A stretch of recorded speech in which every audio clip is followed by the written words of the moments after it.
the real rate of return on capital should be at least the rate of increase of real GDP. So 2.5% plus 2% inflation is 4.5%. So we know that long-term interest rates should be somewhere between 4 and 5%.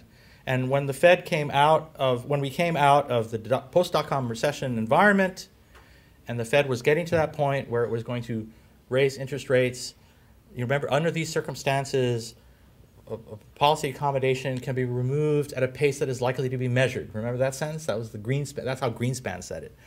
Under these circumstances, policy accommodation can be removed at a pace that is likely to be measured. 25 basis points every time we meet, every 6 weeks, for 2 years. But the market knows where they're going to end up, so they front run it. Right? Long-term yields go right to 4.5 or whatever, and then the Fed ratifies people's expectations with, by increasing the overnight interbank lending rate, and arbitrage takes care of the rest. So, fast forward, now it's 2010, right? The Fed lately is saying that it's going to keep rates low for an extended period. At the end of last year, thinking about where we would be in the course of this year, my forecast was that by summertime, the Fed would start doing what they did last time, slowly removing, maybe not so slowly, because you remember one of the critiques, the so-called Taylor critique of this period, is that the Fed raised rates, waited too long, and raised rates too slowly, which left them low for longer than they should have been low and poured fuel on the subprime fire. That's the Taylor argument. John Taylor from Stanford, of the Taylor rule of monetary policy. And then the Fed went and did some research and said, no, it's not quite that bad. We think we got it about right last time. So if they think that they got it right last time, then this time should look not too dissimilar. And we know where they end up, which is somewhere between 4 and 5%. So here's what I thought. And then came Greece. So you understand where I'm at here? So I thought by now they would start to articulate language about the return of the overnight interbank lending rate to the new normal, and that the long term would move there relatively quickly. We haven't seen it for an extended period. We won't. How long is an extended period? Stick around. We'll see. But at the end of the day, you just cut and paste. This slide is good to go. I can just cut the part, move it over, and eventually I'll be right.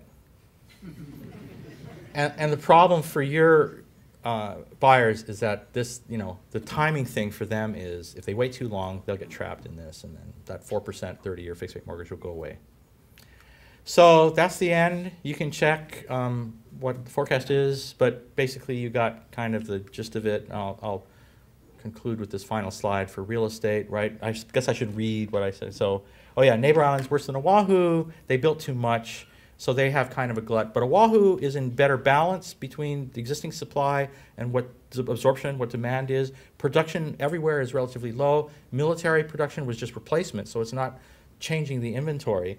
And so conditions are pretty good for the upside. The risks are the boomers, when they were like 50-something and they were buying those condos on the neighbor islands, well, now they're like 60-something.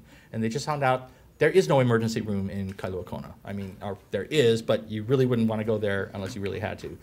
So that whole demographic thing is going to be different, right? The demographic thing is going to be different in 2014 from what it was in 1998. You know what I'm talking about? The second home, blah, blah, blah, baby boomer guys. And then the foreign markets are kind of, there except not there. Japan's kind of over. Their population's shrinking. That's where their demographics are. They've aged so much. Korea's making a comeback, but, it's a ways back to where they were in terms of tourism, Korean tourism to Hawaii. The investor participation is more interesting, but my point is they're kind of on the way back to where they were before the Asian crisis in '97. And China's just further down that road, right? It's on the same path that Japan took and then Korea has taken, and China's on that. So, but they might be more of a factor in the next cycle or at the tail end of this cycle than they are at the front end. They can't get a visa and they can't take money. And People's Bank won't let them take the kind of individual personal wealth out of the country that Koreans now can, and Japanese have been able to. Everybody else has a visa waiver. So that's the flavor of the offshore investor part of our story. May be different this time, right? Because I'm not so sure about the California baby boomers, and I think the Asian thing's a little further down the road. But so far, I'm sticking to my story on the October 26, 2012, which may actually be 2013.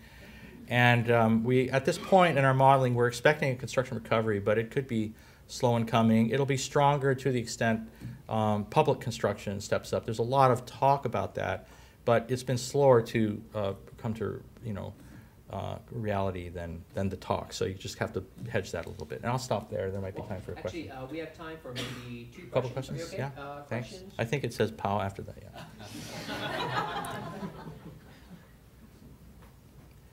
Just so you know, if you're thinking of downloading, so I have an appendix on the tourism. Here's some the Fed's forecast, the Obama administration's forecast, the Obama administration's calculation of that 2.5% long-term GDP growth rate, real return on capital. That's the bottom number there, the sum of all the rest. I skipped over this. The Commerce Department will release the next set of data on Friday morning, so it's like, I'm not going to show you this slide, so I showed it to you. And then there's financial regulatory reform. I don't know what's in it, you know what I mean? So I have a couple slides on what we were talking about a year ago, right, before the legislative process. I think most of these themes kind of came through, like the systemic risk regulator, that kind of thing. And then some interesting data on the deficit. There's a scary thought. This is pre-Obama. This is Doug Holtz-Eakin's projection when he was running the CBO for George Bush. That's McCain's advisor.